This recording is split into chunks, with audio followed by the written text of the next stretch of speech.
आज दोपहर करीब 12 बजे अमित शाह मिदनापुर में सिद्धेश्वरी मंदिर जाएंगे। इस मंदिर की क्या कुछ खासियत है, एक रिपोर्ट आपको दिखाते हैं। केंद्रीय गृह मंत्री अमित शाह अपने पश्चिम मिदनापुर की यात्रा की शुरुआत इसी सिद्धेश्वरी काली मंदिर से करेंगे। काफ़ी ये प्राचीन मंदिर है और ये लोगों की आस्था का केंद्र है। पूरे मिदनापुर के लोग यहाँ आते हैं। ये वजह है कि अमित शाह यहाँ आ रहे हैं, यहाँ पूजा अर्चना करेंगे, उसके बाद अपनी यात्रा की शुरुआत करेंगे। 537 साल पुराना इसका लिखित इतिहास है। अमित शाह लगभग 12:30 बजे यहाँ आएंगे। चूँकि दोपहर में आ रहे हैं इसलिए यहाँ वो आरती नहीं कर पाएंगे। मंदिर की तरफ से बताया गया कि सिर्फ अपने साथ जो वो पूजन सामग्री लाए होंगे वो चढ़ाया जाएगा और मंदिर की तरफ से प्रसाद स्वरूप उन्हें एक पटका पहनाया जाएगा। ठीक मंदिर के सामने खुदीराम बोस का घर है और उनकी प्रतिमा लगी हुई है जिसका वो माल्यार्पण करेंगे। पूरी तैयारी यहाँ पर की जा चुकी है और यहाँ खुदीराम बोस को माला पहनाने के बाद और ठीक खुदीराम बोस के बगल में और मंदिर के सामने ही एक छोटा सा मंच भी बीजेपी की तरफ से तैयार किया गया है। बीजेपी नेताओं का कहना है कि यहाँ से वो कार्यकर्ताओं को संबोधित कर सकते हैं और अपनी बात रख सकते हैं। हालांकि कार्यक्रम में इसे नहीं रखा गया है। जब मैंने बात की तो नेताओं ने बताया कि अमित शाह की इच्छा अगर होगी तो वो कार्यकर्ताओं से यहाँ बात कर सकते हैं। यानी अपनी यात्रा की शुरुआत वो इसी सुप्रसिद्ध प्राचीन काली मंदिर से करेंगे क्योंकि लोगों की आस्था का ये केंद्र है। इसके बाद एक दूसरे मंदिर में जाएंगे, फिर उसके बाद किसान के घर खाना खाएंगे और उसके बाद एक रैली को भी अमित शाह पश्चिम मिदनापुर में संबोधित करेंगे, जिस पर सबकी निगाह है कि आखिर यहाँ से वो बोलते क्या हैं।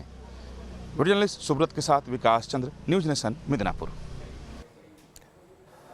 तो हमारे सहयोगी विकास की इस रिपोर्ट को आप देख रहे थे। विकास से हम बातचीत भी करेंगे, लेकिन उससे पहले 3 तस्वीरें हम आपको दिखाते हैं। पश्चिम बंगाल के दौरे पर हैं गृह मंत्री अमित शाह। टारगेट यह है ममता बनर्जी के किले में किस तरीके से सेधमारी कर दी जाए, किस तरीके से बंगाल में 10 सालों बाद सत्ता परिवर्तन कर दिया जाए। 2 तस्वीरें आप देखिए। 9 से 10 दिसंबर को भी अमित शाह पहुंचे हुए थे। उस दौरान भी वहां पर रैली हुई थी और तभी टारगेट ये दे दिया गया था। अब जेपी नड्डा भी पहुंचे हुए थे और तभी ये टारगेट दे दिया गया था कि 200 प्लस से ज्यादा सीटें जीतनी है और उसी टारगेट को आगे बढ़ाने का काम करते रहे जेपी नड्डा। दूसरी तस्वीर देखिए। 12 से 13 दिसंबर को 2 दिनों के दौरे पर आरएसएस प्रमुख मोहन भागवत पहुंचे हुए थे और अब अमित शाह 19 से 20 दिसंबर को। यानी तारीखों के लिहाज से देखिए बीजेपी के लिए कितना अहम है पश्चिम बंगाल। और बीजेपी की ओर से लगातार ये कहा जाता रहा है कि बीजेपी का स्वर्णिम युग तभी आएगा जब वो पश्चिम बंगाल की सत्ता पर काबिज हो जाएगी और इसके लिए बीजेपी ने पूरा जोर लगा दिया है। जेपी नड्डा बीजेपी के राष्ट्रीय अध्यक्ष, उससे पहले अमित शाह पहुंचे हुए थे। जेपी नड्डा के बाद आरएसएस प्रमुख मोहन भागवत भी पहुंचे ताकि आरएसएस के कैडर को और मजबूत किया जा सके। इसके साथ ही अब 2 दिनों के दौरे पर हैं गृह मंत्री अमित शाह। मिदनापुर में आज अमित शाह रैली करने वाले हैं, वहां पर तैयारियां पूरी कर ली गई हैं।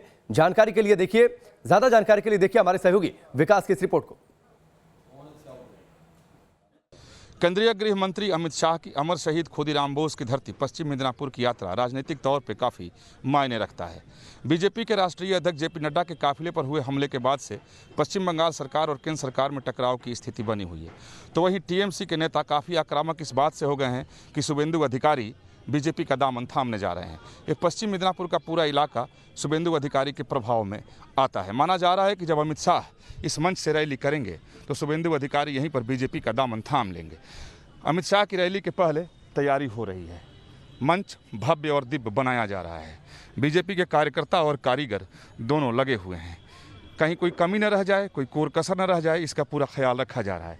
सुरक्षा की अभी से ही चाक चौबंद व्यवस्था की गई है। ये मिदनापुर का कॉलेज ग्राउंड है। यहाँ रैली करने के पहले अमित शाह शहर के 2 प्रमुख मंदिरों में पूजा अर्चना करेंगे। खुदीराम बोस की प्रतिमा को माला पहनाएंगे। उसके बाद एक किसान के घर में भोजन करेंगे। किसान के घर में भोजन करने के बाद सीधे इस मैदान में आएंगे और इसी मंच से संबोधित करेंगे। तो सबकी निगाह इस बात पर टिकी हुई है कि अमित शाह का जब भाषण होता है तो वो किन मुद्दों को उठाते हैं, क्योंकि ममता बनर्जी और टीएमसी के नेता काफ़ी आक्रामक हो गए हैं और पूरे सूबे में बीजेपी के साथ टीएमसी की टकराव की स्थिति बनी हुई है। उसके दोनों के नेता टकरा भी रहे हैं। ऐसे में निगाह इस बात पर है कि गृह मंत्री के तौर पर अमित शाह क्या बोलते हैं।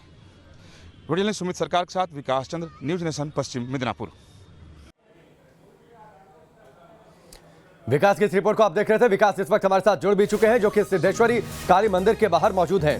विकास, इस मंदिर को लेकर काफी मान्यता है। रामकृष्ण मिशन पहुंचने के बाद अमित शाह सीधे पहुंचेंगे सिद्धेश्वरी काली मंदिर। कहा यह जाता है कि 7 नरमुंडों पर यहां पर विराजित हैं मां काली और काफी मान्यता है और इसीलिए अमित शाह पहुंच रहे हैं ताकि इस बार आशीर्वाद ऐसा मिले कि बंगाल का किला फतह हो जाए।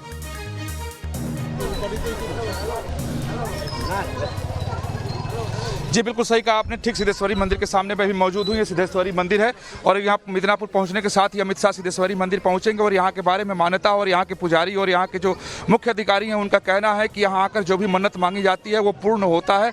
और जब मैंने पूछा उनसे कि अमित शाह आकर के बंगाल जीतने की मन्नत मांगेंगे तो क्या ये पूर्ण होगा, तो उन्होंने कहा बिल्कुल पूर्ण होगा। आज तक जितने लोगों ने भी मन्नत मांगी है सब पूर्ण हुआ है और लगभग 538 साल पुराना तो इस मंदिर का लिखित इतिहास है। और ठीक इसके सामने खुदीराम बोस का जन्म स्थान है और ये बताया कि इसी मंदिर में खुदीराम बोस अपने क्रांतिकारी मित्रों को शपथ दिलाया करते थे कि जब तक देश आज़ाद नहीं होगा हम छोड़ेंगे नहीं। तो ये खुदीराम बोस का जन्म स्थान है। ठीक उसके बगल में वो उनकी प्रतिमा है जहां अमित शाह माल्यार्पण करेंगे। इस मंदिर में पूजन के बाद इसी मूर्ति को माला पहनाएंगे। बगल में उनका जन्म स्थान है।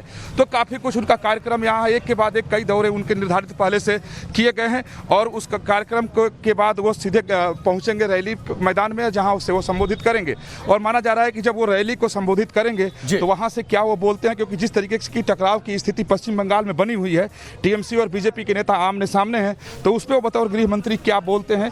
क्योंकि यहाँ जिस तरीके के जेपी नड्डा के काफिले पर हमले के बाद से काफ़ी कशीदगी देखने को मिल रही है, तो इसी जगह से वो शुभारंभ करेंगे, इसी सिद्धेश्वरी मंदिर से, चूंकि इसकी मान्यता है पूरे मिदनापुर के लोगों की आस्था का केंद्र है। आपके पास लौट कर आता हूं। आपने बेहतर कनेक्ट किया आस्था और क्रांति को। किस तरीके से इस मंदिर को लेकर आस्था है, जो मान्यता मांगी है वो मान्यता पूरी होती है। मन्नत ये मांगेंगे अमित शाह कि उनको पश्चिम बंगाल में जीत मिल जाए। इसके साथ ही आपने खुदीराम बोस की क्रांति को भी कनेक्ट कर दिया, तो जाहिर सी बात है वो कार्यकर्ताओं को भी शपथ दिलाएंगे कि जो क्रांतिकारी प्रचार चल रहा है और जिस क्रांति के रास्ते पर बीजेपी आगे बढ़ना चाहती है पश्चिम बंगाल में, वो भी पूरी हो जाए।